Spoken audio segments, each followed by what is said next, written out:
HeavenOfficial'sBlessing, Chapter 5. Discussion between three fools in the Juyang Temple at night, Part 2. Sensing their gaze, Shilian smiled faintly before turning around. He asked, "Is it your first time seeing a genuine cursed collar?" The cursed collar, as its name implied, was a curse that took the shape of a shackle. The heavenly officials that were demoted and banished from heaven would receive an imprint of their sins on their body, something that could be considered as the accumulations of heaven's wrath. This imprint took the form of a shackle, one that blocked the heavenly officials' spiritual power. It was something one could never break themselves from or lose.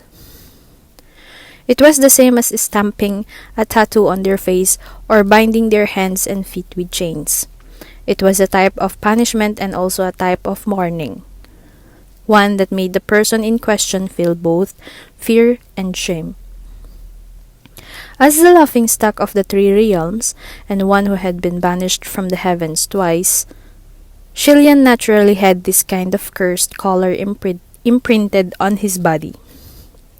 It was impossible for these two small martial gods to not have heard of this fact. However, there was still a difference between hearing someone say it in passing and seeing it personally with their own eyes. Thus, Shilian could understand why the two martial gods would have that kind of expression on their faces. He guessed that this cursed collar of his probably made them feel a bit afraid and uneasy. After all, this wasn't the sign of a good thing.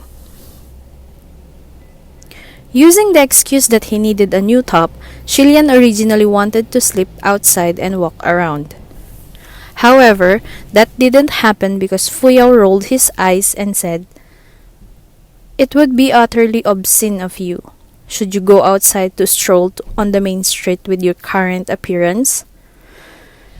In the end, it was Nanfeng who casually grabbed some clothes from the temple for Shilian, stopping him from proceeding with his obscene plan. But after Shilian tidied up and sat down again, he felt that after the previous events, the atmosphere had become somewhat awkward. Therefore, Shilian took out the scroll Lingwen Palace Hall had prepared for him before asking, "Do you guys want to take another look at this?" Nanfeng lifted his head to give him a look before replying, "I've already seen it. I think he is the one who needs a better look." Fuyao retorted, "What do you mean I should be the one to take a better look? That scroll didn't even have any details. Utterly worthless. Does it ever deserve someone to keep reading it over?" When he heard how Fuyao said the scroll was utterly worthless, Shilian couldn't help but feel a bit sorry for the literary gods of Lingwen Palace Hall. Those gods wrote so many scrolls, their faces even turned ashen in color. Then, Shilian heard Fuyao continue to say, "Where did we leave off at? Oh yes, the reason behind why Nanyang has so many female worshippers, right?" Okay then, Shilian put away the scroll before rubbing that pulsing in between his eyes. In his mind, he knew that they wouldn't be able to read anything tonight. If no proper work could be done, then at least this situation could get cleared up. It turned out that apart from His Royal Highness the Crown Prince, who has spent hundreds of years collecting rubbish in the human realm, nowadays all the other gods were aware of the reason. Nanyang Zhenjun Fengshin had once been called the Juyang, tremendous masculinity, Zhenjun for some years. The person himself had abhorred this name. Toward what Fengshin had experienced, other people could only sum up their feelings with the words, "What injustice!" This was because the original and correct way to spell his name was Juyang, altogether bright, but with a different Chinese character for Zhu. The reason his name had been misinterpreted had been because of a small mishap. Many years ago, a monarch wanted to renovate his temples. To show his sincerity, he personally wrote the words on a plaque for every temple hall. However, when he wrote the inscriptions on the plaque for Joyang Palace Hall, he somehow misspelled the first word. This time, the official responsible for the temple renovation matters almost worried himself to death. He couldn't make sense of it. In the end, was His Majesty deliberately changing the name? Or had he not been careful and made a mistake? If it was deliberate, why hadn't he made a decree and state he wanted to change it to this? But if it wasn't on purpose, how could he make this kind of low-level mistake? It wasn't like he could go and say, "Your Majesty, you're wrong." Who knew if His Majesty would think he was mocking his carelessness? Maybe His Majesty would even think that he was suggesting his knowledge was superficial and his heart wasn't sincere. In addition, this was made with His Majesty's ink treasure. Was it going to become void? The hardest thing to guess in this world was an emperor's intentions. That official was extremely conflicted. However, after thinking things over, he decided that it was better to cause Zhuyang Zhenjun some grief rather than making His Majesty feel wronged. One had to admit that the official made the right decision.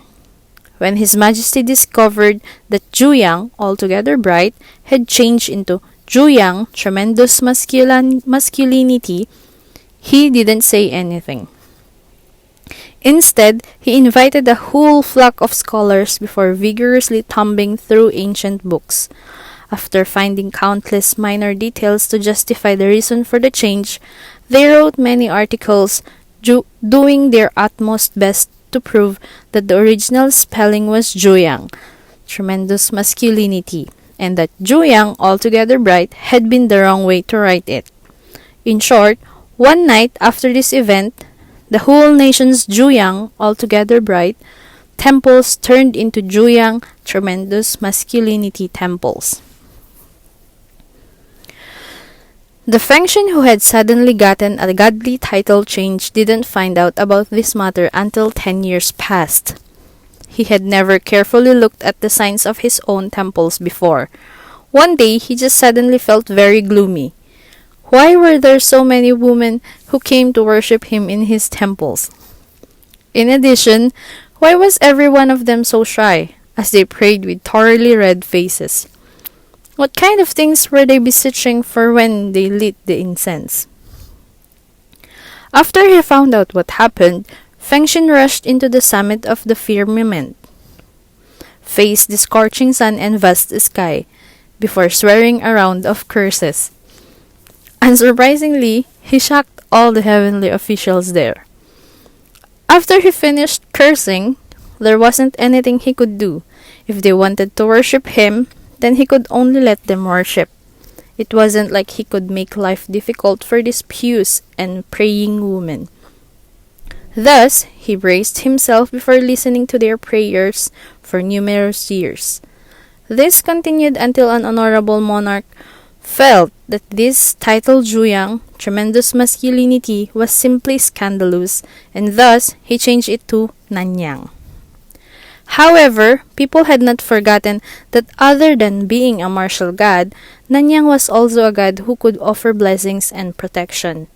Just everyone tacitly understood to never use those two words to address Nanyang. At the same time, the other gods mutually knew how to assess Nanyang Zhenjun. You only needed a few words. He was good. As long as you didn't make him curse people out, everything was well. On that side, Nanfeng's face had blackened so much, it could be compared to an old pot. But over here, Fuya was very excited as he spoke in a cultured manner. A lady's friend, the most effective when praying for a son, the secret booster for the virality of men, Nanyang, deliverer of children.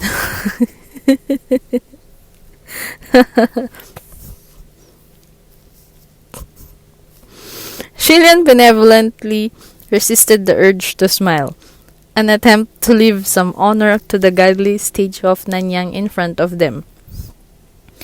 Suddenly, Nanfeng spoke up in an angry tone. Stop being so weird here. If you feel too idle, don't panic. You can go sweep the floor. The moment he said those words, Fuyao's face also turned as black as a pat. If one said that the Ting Nanyang Palace Hall couldn't tolerate hearing was their previous title, then the Ting Suwanjen Temple Palace Hall couldn't bear hearing was sweeping the floor, that kind of thing. This was because, when Muching had been doing the odd jobs at Huangji Temple, what he did all day was deliver tea to His Highness the Crown Prince Shilian, give him water, sweep the floor, or make his bed.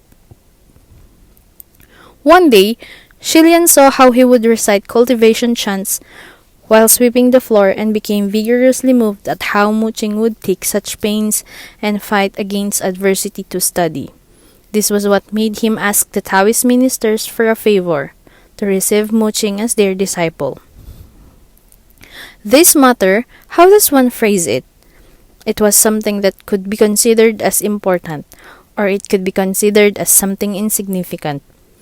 It could be shameful to the person in question, or it might not matter to him. However, for what that reason thought, they evidently believed that this matter was the most humiliating thing they experienced in their whole life. This was because both Muching and all the martial gods in Palace Hall would have a falling out with someone should they bring up that time.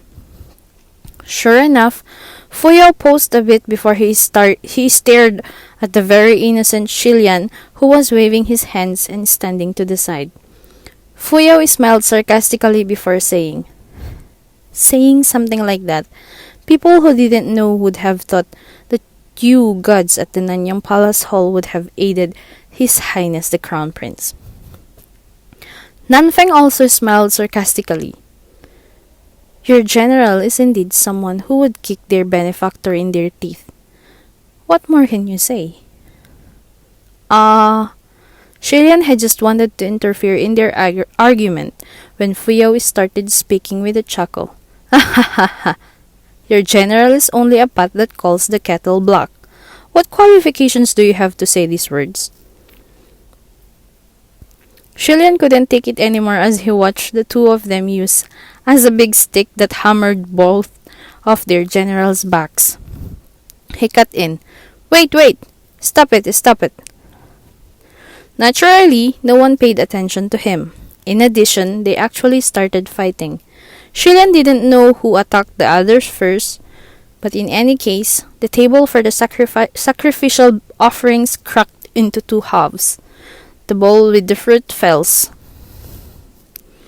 and those fruits rolled everywhere on the floor. Seeing this, Shilian figured that it was probably impossible to hold them back from fighting.